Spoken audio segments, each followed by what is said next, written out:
ఓం నమో శ్రీమాత్రే నమో నమ. శత్రువు హతమార్చే విధానమమ్మ.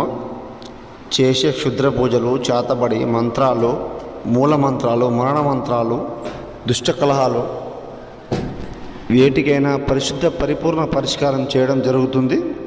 శుద్ధం నీలం మరణం కంఠం మూలం ఏకం నరబలి యంత్రం రక్త బలికర్మం యాగం చతుర్ముఖం వారణం తంత్రం ఏకం ఖడ్గం శత్రు మరణం రక్తం బలి ఏక వారణం రక్తధారణం కాళీమాత రక్తధారణం ఏకమూలం ఏకకంఠం. ఏ సమస్యకైనా పరిపూర్ణ పరిహారం చేయడం జరుగుతుంది నా దగ్గర. నన్ను సంప్రదించండి, గురువు గారిని సంప్రదించండి, మీకు పరిపూర్ణ పరిష్కారం చేయడం జరుగుతుంది. ఇతర సమస్య ఉన్నా ఫోన్ చేయండి. నమో శ్రీమాత్రే నమో నమః.